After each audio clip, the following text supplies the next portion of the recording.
Back to live show. Telugu Desam party నుంచి రాజ్యసభ సభ్యుల ఎంపిక పూర్తయింది. సుదీర్ఘ కసరత్తు తర్వాత సునీల్ చౌదరిని కొనసాగించాలని రాయలసీమకు ప్రాతినిధ్యం కల్పిస్తూ టీజీ వెంకటేష్ కు అవకాశం ఇచ్చారు. మరోవైపు మిత్రపక్షంగా ఉన్న బీజేపీ నుంచి సురేష్ ప్రభుకు కేంద్ర రైల్వే మంత్రికి అవకాశం ఇచ్చారు. ఇక నాలుగో అభ్యర్థి విషయంలో బలం లేకపోయినా మరి పోటీ నిర్ణయం తీసుకునే దానికి సంబంధించిన సందిగ్ధంలో ఉంది. వైసీపీ నుంచి పార్టీలోకి వచ్చిన ఎమ్మెల్యేలకి ఆ నిర్ణయాన్ని వదిలేస్తూ ముఖ్యమంత్రి ఉంచాల వద్ద వాళ్ళే నిర్ణయం తీసుకోమని చెప్పారు. మరోవైపు కొనుగోళ్లకు తెరలిపారు, బలం లేపని ఎట్లా పెడతారని వైసీపీ నాయకులు ఆరోపిస్తూ ఉన్నారు.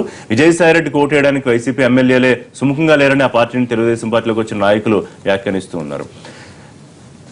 నేర చరిత్ర కలిగిన వాళ్ళకి ఎట్లా మీరు సీట్లు ఇస్తారని చెప్పి కూడా ముఖ్యమంత్రి ప్రశ్నిస్తున్నారు. మరోవైపు కాంగ్రెస్ సమన్వయ కమిటీ భేటీ జరిగింది నిన్న. ప్రభుత్వ వైఫల్యాన్ని ఎండగడుతూ ప్రజల్లోకి వెళతామని చెప్పి రఘువీరారెడ్డి వ్యాఖ్యానించారు. అలాగే ప్రైవేట్ బిల్లుకు మద్దతు ఇవ్వాలని కోరడం, దాని మీద చంద్రబాబు కూడా సీరియస్ గా అప్పట్లో మీరు ఏం చేశారు, ఇవాళ మద్దతు ఇవ్వమని ఎవరిని ముంచాలని మీరు రాజకీయం చేస్తున్నారని మాట్లాడారు. ఈ అంశాలకు సంబంధించి వాళ్ళ లైవ్ షోలో మనం మాట్లాడదాం. మనతో పాటు సిహెచ్ఎం కృష్ణారావు గారు, Deccan Chronicle bureau chief, senior journalist join అవుతున్నారు. అలాగే డాక్టర్ నాగార్జున గారు, వైసీపీ అధికార ప్రతినిధి, పార్టీ ముఖ్యనేత, మల్లె లింగారెడ్డి గారు, ఏపీ పౌర సరఫరాల corporation chairman, Telugu Desam party senior నాయకుడు. నమస్తే అండి. కృష్ణారావు గారు, రాజ్యసభకు సంబంధించి సరే ముగ్గురు అభ్యర్థిత్వం, నాలుగో సందిగ్ధానికి సంబంధించి క్లియర్ గా తెలిసింది ఏంటంటే అవకాశం లేదు. మరి ముఖ్యమంత్రిగా అనుభవం ఉన్న నాయకుడిగా నిర్ణయం తీసుకుంటానని నిన్న విలేకరుల ప్రశ్నగా ఆయన సమాధానం చెప్తూ నిర్ణయాన్ని ఎమ్మెల్యేలకు వదిలేశారు. మరి వాళ్ళు హైదరాబాద్ లో భేటీ అవుతున్నారు. ఏ నిర్ణయం తీసుకుంటారో కాసేపట్లో చూడాలి. ఏం జరిగింది ఒకటి రాజ్యసభ ఎన్నికలది ఏంటంటే ఇది చాలా రకమైనటువంటి ప్రలోభాలు అవి ఉంటున్న నేపథ్యంలో దీంట్లో 2-3 రకాల సవరణలు చేశారు. ఒకటి ఏంటంటే ఇంతకు ముందు ఏంటంటే ఏదో ఒక సభ్యుడు, ఒక ఎమ్మెల్యే అంటే ఈ మస్ట్ బి ఎలక్టర్, వీళ్ళని ఎవరైతే ఎన్నుకుంటారో ఎమ్మెల్యేలకి ఓటు హక్కు ఉంది, వాళ్ళల్లో ఒకరు నామినేషన్ పత్రం మీద సంతకం ప్రపోజ్ చేస్తే సరిపోతుంది అనేది గతంలో ఉండేది. దాన్ని ఒక 15 ఏళ్ల క్రితమే దాన్ని తొలగించి కనీసం 10 మంది ఎమ్మెల్యేలనే పెట్టకపోతే సీరియస్ అభ్యర్థులందరూ ఉండేప్పుడు ఈ మొత్తం ఎవరు పడితే వాళ్ళు ఇండిపెండెంట్ లో ఒక ఎమ్మెల్యేని పట్టుకున్నాం అవి చేసే కార్యక్రమాలు ఉంటాయి అని నాన్ సీరియస్ వాళ్ళందరినీ ఎలిమినేట్ చేయడం కోసం అదొకటి పెట్టారు. సో దానివల్ల కేవలం పొలిటికల్ పార్టీలు వాళ్ళ స్ట్రెంగ్త్ను బట్టే నామినేషన్ వేయడానికి కానీ గెలుపొందే అవకాశాలు కానీ ఉండేట్టుగా చేశారు. అది ఒకటి మంచిదే చేశారు. ఆ తర్వాత వాజ్పేయి గారు 2003లో ఇంకొకటి చేశారు, ఓపెన్ బ్యాలెట్ సిస్టమ్ అని. ఇంతవరకు దేనికి లేదు, ఏ ఎన్నికలకి లేదు ఈ దేశంలో. మొత్తం మనందరం ఓటేస్తాం, అది సీక్రెసీ మెయింటైన్ చేయాలి అన్ని ఎన్నికలకి. అలాగే మిగతా ఒకే ఒక్క శాసనసభలోనో చట్టసభల్లోనో జరిగే ఓటింగ్లు ఉంటాయి చూసారా బిల్లుల మీద, అది ఓపెన్ గా జరుగుతుంది తప్ప బయట జరిగే ఎన్నికల్లో ఓపెన్ బ్యాలెట్ దీని ఒక్కదానికే పెట్టారు. ఈ ఓపెన్ బ్యాలెట్ పెట్టినప్పుడు ఏంటంటే మిగతా చట్టాల్లాగానే లొసుగులు వ్యవహారాల్లో ఇప్పుడు ఓపెన్ బ్యాలెట్ లో ఈ ఎమ్మెల్యే ఏ పార్టీకి సంబంధించిన ఎమ్మెల్యే ఆ పార్టీకి సంబంధించినటువంటి ఏజెంట్ ఉంటారు, ఎలక్షన్ ఏజెంట్. ఆ ఎలక్షన్ ఏజెంట్, ఆ పోలింగ్ ఏజెంట్ కి రిటర్నింగ్ ఆఫీసర్ సమక్షంలో జస్ట్ చూపించి, అంటే అతను ఎక్సర్సైజ్ చేసిన తర్వాత, ఓటు వేసేసిన తర్వాత, ఓటింగ్ కంపార్ట్మెంట్ లోకి వెళ్ళి ఓటు వేసిన తర్వాత చూపించి అందులో పడేయాలి ఆ డబ్బాలో. అది సిస్టమ్. మరి దానివల్ల ఏమిటి ఉపయోగం అంటే దాని మీద మీరు ఆటోమేటిక్ సస్పెన్షన్, ఆటోమేటిక్ ఎక్స్పెన్షన్ అది చేయడానికి లేదు. బికాజ్ ఇది ఎన్నిక కాబట్టి అసలు విప్ ఇవ్వడానికి అవకాశం లేదు, విప్పే చెల్లదు దీనికి, బికాజ్ ఇట్స్ ఇన్ ఎలక్షన్ కాబట్టి. నెంబర్ 2 ఏమవుతుందంటే ఇలా చూసిన తర్వాత ఓహో ఫలానా ఎమ్మెల్యే మనకి వేయలేదు అని మీరు పార్టీ వ్యతిరేక కార్యకలాపాల మీద యాక్షన్ తీసుకోవడానికి అవకాశం అది ఉంటుంది. పార్టీ వ్యతిరేక కార్యకలాపాల మీద అంటే 10th షెడ్యూల్లో 2(1)A కింద తీసుకోవాలంటే మళ్ళీ స్పీకర్నే ఆశ్రయించాలి. అది వేరే ఎన్నికల సంఘానికి వాళ్ళకి సంబంధం లేదు. ఇలా మాకు చూపించారండి, ఆయన చూస్తే ఆయన మేము ఒకళ్ళు క్యాండిడేట్ అంటే ఇంకో క్యాండిడేట్కి వేశారు కాబట్టి దీని మీద యాక్షన్ తీసుకోండి అంటే దాని మీద పెద్ద విచారణ, ఇక అది ఏళ్ల పాటు ఇక అలా కార్యక్రమం జరుగుతూ ఉంటుంది. అది మళ్ళీ స్పీకర్కే అధికారం ఉంది. సో అటువంటి పరిస్థితుల్లో ఇంత పకడ్బందీగా చేసినా కూడా ఇవాళ ఏమైందంటే మన వైఎస్ఆర్ కాంగ్రెస్ పార్టీకి 67 మంది ఎమ్మెల్యేలు ఉన్నారు. దీనికి కావాల్సింది ఏమిటి, మొత్తం సభ్యుల సంఖ్య డివైడెడ్ బై స్థానాలు, ఎన్ని రాజ్యసభ స్థానాలు 4, దానికి ఒకటి కలపాలి. ఇది ఒక ఫార్ములా ఉంది, ఒకటి కలపాలంటే 5 వేసుకోవాలి. ఇది డివైడ్ చేసిన వచ్చిన సంఖ్యకి ఇప్పుడు 175 మంది కదా వ్యాలిడ్ ఎమ్మెల్యేస్, 175 డివైడెడ్ బై 5 వచ్చిన దానికి +1 ఒకటి కలిపి ఆ కోషెంట్ అది చేసే కార్యక్రమం ఉంది. అలా చేస్తే 36.1 రావాలి ఫస్ట్ కౌంట్లో గెలవడానికి. చేస్తే ఏమైందంటే ఇంకా మన వైఎస్ఆర్ కాంగ్రెస్ పార్టీకే 67 మంది ఎన్నికైనప్పుడు 36 కావాల్సి ఉన్నప్పుడు వీళ్ళకి ఇంకా దాదాపు 31 సర్ప్లస్ ఓట్స్ ఉన్నాయి. తెలుగుదేశం బీజేపీకి ఉన్న కాంబినేషన్ లో వాళ్ళకి ఒక్క సర్ప్లస్ ఓటు కూడా లేదు. వాళ్ళకి 3 క్యాండిడేట్లకి వాళ్ళు సరిపోతారు. సరే, అయితే పెడితే గిడితే వీలు పెట్టాలి. అలాంటిదేమో ఇందులో ఉన్న డిఫెక్షన్లు చాలా మంది ఆయన నాయకత్వం నచ్చక ఇంకో రకంగా ప్రలోభాలు అనుకోండి, ఇంకోటి అనుకోండి, అక్కడ ఇమ్మడలేక ఈ కొత్త రకమైనటువంటి ప్రజాస్వామ్య ఫిరాయింపులు ప్రజాస్వామ్యం ముందుకు మామూలుగా రాజీనామా చేసి వెళ్ళడం కాకుండా పార్టీకి రాజీనామా చేస్తున్నారు, పదవులకు రాజీనామా చేయకుండా అధికార పార్టీలో చేరడం అనేది ఇక్కడ అక్కడ జరుగుతుంది కదా, తెలంగాణలోను ఆంధ్రాలోను. ఈ కొత్త పంథాలో వెళ్ళి 17 మంది చేరారు. ఇప్పుడు చంద్రబాబు నాయుడు గారు చేరిన తర్వాత వాళ్ళు తెలుగుదేశం ఎమ్మెల్యేలకి వాళ్ళని ఆయన ఓన్ చేశాడు కదా, కండువా వేసుకుని వాళ్ళందరూ తెలుగుదేశం ఎమ్మెల్యేలుగానే ట్రీట్ చేస్తున్నారు, అన్ని చేస్తున్నారు. బట్ ఆయనేమో శాస్త్ర ప్రకారంగా ఆయన చేయాల్సిన 2 అభ్యర్థులు, ఆ బీజేపీకి ఇవ్వాల్సిన 3వ అభ్యర్థి అది చేసేసి అది వాళ్ళు చూసుకుంటారు మిగతా వాళ్ళు అంటే, మరి అది ఆయన వాళ్ళ సమావేశాలకు హాజరవుతున్నారు, మహానాడుకి వెళ్తున్నారు, అన్ని చేస్తున్నారు. వాళ్ళేమో మీరు చూసుకుంటారంటే అది నాకు సంబంధం లేదు అనే ఇంప్రెషన్ ఇవ్వడానికి. అంటే అధికారికంగా పార్టీ పెట్టదు, తెలుగుదేశం పార్టీ బీఫా అది ఇవ్వదు. వాళ్ళు ఇండిపెండెంట్ వాడిని పట్టుకుంటారు. వేమిరెడ్డి ప్రభాకర్ రెడ్డి ఎవరినో ఒకళ్ళు ఉంటారు ఆర్టిస్ట్. మరి వాళ్ళు మధ్యాహ్నం 3 దాకా ఈ టెన్షన్ మనకి తప్పదు. టీవీలు వాళ్ళకి 3 దాకా పడితే పడినట్టు, లేకపోతే మామూలుగా ఏకగ్రహం అవుతుంది. ఈ వాళ్ళని పట్టుకుని వాళ్ళకి ఈ 17 మంది చేత ప్రపోజ్ చేయడం, 10 మంది కావాలి కదా మినిమం. తెలుగుదేశం వాళ్ళు చేస్తే అంటే మీరు ఎలా చేస్తారు, ఇది అనైతికం అది ఇది అని అంటారు, అధర్మం అది అంటారు కదా అని వీళ్ళ చేసి చేయించడం చూద్దాం అని. బట్ అది నిజమే తీసుకున్నారో లేదో మరి లింగారెడ్డి గారికి తెలియాలి, ఆయన పార్టీకి సంబంధించిన. ఇది మామూలుగా అయితే ఇది అభ్యర్థులు సుజనా చౌదరి గారు, లేకపోతే సురేష్ ప్రభు, లేకపోతే టీజీ వెంకటేష్, ఈ అభ్యర్థులు ఏం చేస్తారంటే వీళ్ళకి ఇది ఏదో అయిపోతే ఏకగ్రీవంగా వదిలిపోతుంది. ఇప్పుడు ఏమవుతుందంటే ఇంకో అదనపు అభ్యర్థి రంగంలో ఉంటే మళ్ళీ వీళ్ళందరికీ ఎమ్మెల్యేలందరినీ పిలవడం, ఓటింగ్ అంతా జరిగేది హైదరాబాద్ లో జరుగుతుంది, గదాల్లో కాదు. వీళ్ళందరికీ ఎలక్ట్ చేయడం, దానికి కోడ్లు ఇవ్వడం. ఆ కోడ్ ఎవడు ప్రతి రాజ్యసభ ఎన్నికల్లో నేను చూస్తున్నాను 1984 నుంచి ప్రతి రాజ్యసభ ఎన్నికల్లోనూ మీకు ఏదో ఒకటి తేడా వస్తూ ఉంటుంది. ఎవరో ఒకరి మీద యాక్షన్, అది ఇలా వేసాడు అలా వేసాడు, పొరపాటు. మొన్న అంతెందుకు, మొన్న బీజేపీ ఎమ్మెల్యేలు 5 మొన్న ఎమ్మెల్సీ ఎన్నికలు, గత ఏడాది జరిగిన ఎమ్మెల్సీ ఎన్నికల్లో వాళ్ళ కోడ్లో నోటా కూడా ఉంది, నోటాకు పెట్టారు. నోటాకు ఒకసారి పెట్టిన తర్వాత పైన ఏం పెట్టుకున్నా అది చల్లదనేది వాళ్ళకి అర్థం కాక 5 బీజేపీ ఎమ్మెల్యేలు, కిషన్ రెడ్డి, లక్ష్మణ్, ప్రభాకర్, పెద్ద పెద్ద వాళ్ళందరూ ఉన్నారు. వీళ్ళందరూ కూడా తప్పేశారు కదా. సో ఇది దీనివల్ల ఏముందంటే అధికార పార్టీ అభ్యర్థులు కూడా ఓడిపోయి ఇప్పుడు అవకాశం కూడా ఉంటుంది, ఆ ప్రమాదం కూడా. మరి ఏం చేస్తారో 3 దాకా టైం ఉంది. ఇవాళ మధ్యాహ్నం నామినేషన్ పడితే అదనంది వచ్చినట్టు, లేదంటే ఏకగ్రీవం. అంత కూల్. రైట్. నాగార్జున గారు, ఏంటి అంటే పార్టీ ఎమ్మెల్యేలు విజయసాయి రెడ్డికి ఓటేయడానికి సుముఖంగా లేరని పార్టీ నుంచి వచ్చేసిన తెలుగుదేశం పార్టీ ఎమ్మెల్యేలు కొంతమంది అంటున్నారు. సరే, అనేక కారణాలు చెప్తున్నారులేండి. అట్లాంటి పరిస్థితి ఉందా? తర్వాత కొనుగోలుకి తెరలేపారు అంటే వెళ్లకుండా ఎమ్మెల్యేలని జగన్మోహన్ రెడ్డి డబ్బులు ఇచ్చి ఆపుతున్నారు అని కూడా అంటున్నారు. ఏం పరిస్థితి, ఎట్లా గెలిపించుకునే అవకాశం ఉంటుంది? మీకు ఏమన్నా సమాచారం అందుతుందా? సార్, ఒక విషయం సార్, రాజ్యాంగ ప్రకారం ప్రజాస్వామ్యబద్ధంగా పరిపాలన చేయాలని మ్యాండేట్ ఇచ్చి చంద్రబాబు నాయుడు గారికి ఆంధ్ర రాష్ట్రాన్ని పరిపాలించమని అవకాశం ఇచ్చారు. సరే, రాజ్యసభ ఎన్నికలు వచ్చినాయి. రాజ్యసభ ఎన్నికల ముందే అది ఒక ప్రత్యేక ప్లాన్ ప్రకారం, ఇప్పుడు తెలంగాణలోనేమో తెలుగుదేశం పార్టీ వాళ్ళు వెళ్ళిపోతూ ఉంటే ఆయన ఏమేమి మాట్లాడాడో, ఎలా గగ్గోలు పెట్టాడో ప్రజలకు తెలుసు. ఆంధ్రప్రదేశ్లో తెలంగాణలో అంటే చాలా తక్కువ ప్రతిపక్షం ఉంది, దానికన్నా కూడా తక్కువగా ఉన్నారు తెలుగుదేశంలో. ఇక్కడ ప్రెడామినెంట్గా ఆంధ్రప్రదేశ్లో వైఎస్ఆర్ కాంగ్రెస్ పార్టీ ఉంది. ఆయన ఎన్నికల్లో ఎలాంటి హామీలు ఇచ్చారు, ఏం చేశారు, ప్రజలకు ఇప్పుడు ఏం చేస్తూ ఉన్నారు, దాని మీద నిరంతరము ఒక శ్రామికుడిలాగా మా నాయకుడు పనిచేస్తూ ఉన్నాడు. మరి ఏ ఉద్దేశంతో ప్రజల యొక్క విశ్వాసం సన్నగిలుతా ఉన్న ఆలోచనతో ఏదో రకంగా డైవర్ట్ చేయాలనే ఆలోచనతో ఎమ్మెల్యేలకు స్టార్ట్ చేశాడు. సరే, కొంతమంది వెళ్ళారు. ఆ వెళ్ళిన వాళ్ళు ఇదివరకు కూడా తెలుగుదేశం పార్టీలో ఉన్నారు, ఇక్కడికి వచ్చారు, గెలిచారు, వెళ్ళారు. ఇప్పుడు వెళ్ళిన వాళ్ళు ఏదో మాట్లాడుతూ ఉన్నారు. నిన్నెవరు జలీల్ ఖాన్ గారు అనుకుంటా ఆ మాట మీరు చెప్పింది. ఎవరికి? విజయసాయి రెడ్డి గారికి ఓటేయటానికి ఇష్టం లేదా? పార్టీ ప్రెసిడెంట్ టచ్ లో ఉన్నారు, రోజు గగ్గోలు పెడుతున్నారు, ఎప్పుడో చేద్దామా అని అట్లా కూడా అన్నారు. అంటే అతను ఏం మాట్లాడతాడో అతనికే తెలియదులేండి. తర్వాత ఆయన సరి చేసుకోవడం కూడా చేత కాదు.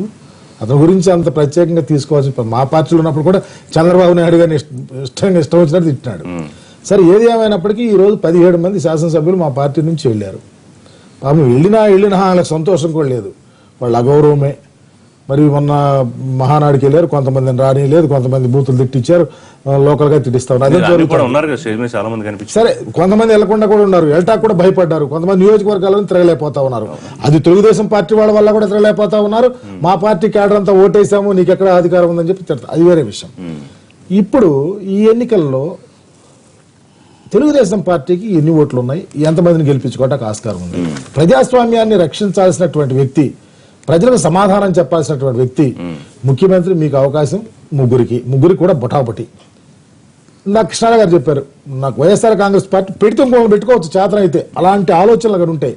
మా నాయకుడికి ఆ ఆలోచన లేదు. మాకు గెలిచే అవకాశం ఉంది ఒకటి, ఖచ్చితంగా ఒకటిని పెట్టాలనుకున్నాం. మీరు 17 మందిని తీసుకొని పోయారు, వాళ్ళని మహానాడు నుంచి తీసుకొని వచ్చారు, హైదరాబాద్ విజయవాడలో పెట్టారు, విజయవాడ మీటింగ్కి రమ్మన్నారు, వాళ్ళు సెల్ ఫోన్లు దాక్కున్నారు, వాళ్ళని తీసుకొని లోనకి తీసుకెళ్లారు, ఒక నిమిషం మాట్లాడి లోనకి వెళ్ళారు, మళ్ళీ వెళ్ళిపోమన్నారు, మళ్ళీ సెల్ ఫోన్లు తీసుకున్నారు. ఈ పరిస్థితిలో వాళ్ళని ఎంత గౌరవిస్తున్నారో ప్రజలకు కూడా తెలుసు. అది వేరే విషయం, దానికి కూడా వాళ్ళు సిద్ధహస్తులై ఉన్నారు.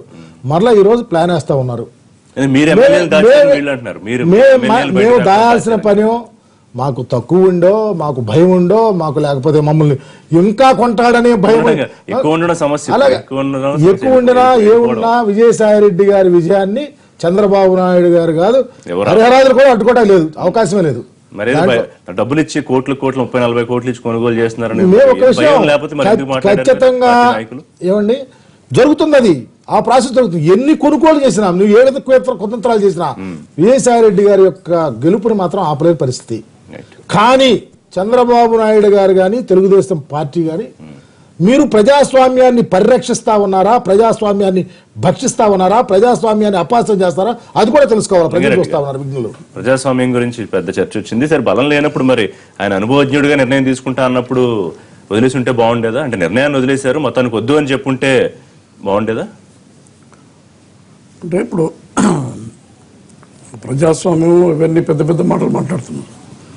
ప్రజాస్వామ్యం పెద్దదేనండి. ప్రజాస్వామ్యం గురించి మాట్లాడేప్పుడు ప్రజాస్వామ్య విలువలు, ప్రజాస్వామ్య సాంప్రదాయాలు, ఆ ప్రజాస్వామ్య పద్ధతుల ప్రకారం జగన్మోహన్ రెడ్డి గారు ఉండింటే 17 మంది శాసనసభ్యులు ఆ పక్క నుంచి పక్కకు రావాల్సినటువంటి అవసరం లేదు.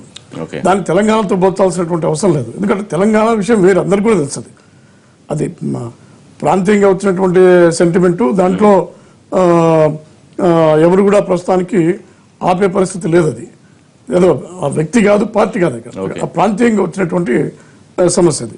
కానీ ఇక్కడ వాళ్ళంతా వచ్చింది ఎందుకు వచ్చినారు? అక్కడ నియంతృత్వం ఉంది, ఆత్మగౌరవం లేదు, కనీసము పిలిచి మాట్లాడేటువంటి పరిస్థితి లేదు. ఎంత ముఖ్యమైన విషయం వచ్చిన వాళ్ళు వచ్చేసారు. ఇప్పుడు ఏం చేయబోతున్నారు? ఎంత ముఖ్యమైన విషయం మొండిగా మూర్ఖంగా వ్యవహరిస్తున్నారని చెప్పి అక్కడి నుంచి వచ్చినారు. ఇప్పుడు మహానాడు విషయం చెప్పినారు. మహానాడులో అందరిని కూడా, ఎందుకంటే నేను కూడా అక్కడ ఉన్నాను, అందరూ కూడా ఇటీవల పార్టీలో వచ్చినటువంటి నాయకులందరూ కూడా చాలా మంది ఎమ్మెల్యేలు కానీ మిగతా వాళ్ళు కానీ స్టేజ్ పై ఉన్నారు. మామూలు కార్యకర్త కూడా పోతా ఉంటే మహానాడుకు, మరి అక్కడ నుంచి ఇక్కడ వచ్చినటువంటి ఎమ్మెల్యే పోనీయడం లేదంటే ఇది ఇటువంటి ప్రచారం మంచి పద్ధతి కాదు. ఎందుకంటే రాజ్యసభకు సంబంధించినంత వరకు ఇప్పుడు ముఖ్యమంత్రి గారు చెప్పినారు, 17 మంది శాసనసభ్యులు మీరంతా కూర్చొని ఒక నిర్ణయం తీసుకోండి అని చెప్పడం జరిగింది. దాని ఏదో ఈ యొక్క ఫిరాయింపులు లేకపోతే వేరే పార్టీ నుంచి ఈ పార్టీలో చేయడం లేదు, దేశంలో ఎక్కడ జరిగినట్లు, తెలుగుదేశంలో జరిగినట్టు ఎక్కడి నుంచి మొదలైన ఇవన్నీ రాజశేఖర రెడ్డి గారు ఫిరాయింపులు మొదలైన కాదు. ఇప్పుడు 17 మంది అభ్యర్థిని పెట్టుకుంటే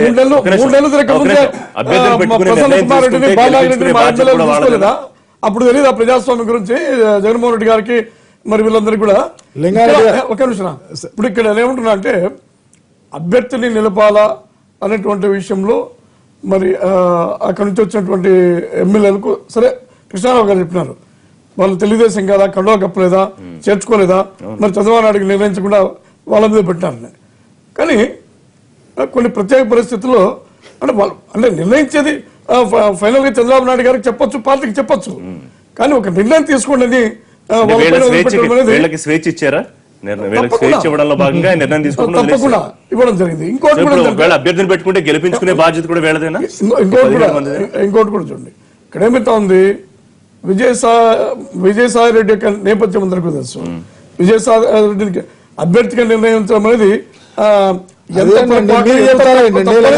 తప్పండి. మీరు మాట్లాడేది విజయసాయిరెడ్డి గారి గురించి మీరు మాట్లాడతారేంటండి? మీరు ఎన్నికల్లో ఏం మాట్లాడతారు? మీరు చంద్రబాబు 16 కేసుల్లో మామూలుగా స్టే తీసుకొచ్చారు, అదే మాట్లాడండి. మీరు అన్ని వెయ్యాలు వేలాల మీరు మాట్లాడేది అడ్డు కాదు. ఎందుకు చెప్పటం ఈ రావాలి, కోర్టు నుంచి రావాలి కదా. విజయసాయి రెడ్డి గారి అయినా జగన్మోహన్ రెడ్డి కదా కోర్టు తేవాలి కదా. అది మీరు జడ్జి చేస్తారు. మీరెవరు? నువ్వు మాట్లాడు. తప్పు మాట్లాడుతూ ఉన్నారు. మీరు తప్పు మాట్లాడుతున్నారు, న్యాయంగా మాట్లాడండి. మీరు రచ్చబండగా మాట్లాడుతూ ఉన్నారు. తప్పు రంగారెడ్డి గారు, మీరు న్యాయంగా మాట్లాడండి. అందరూ విజ్ఞులు చూస్తా ఉన్నారు. మరి వైఎస్ఆర్సీపీలో నువ్వు న్యాయం గురించి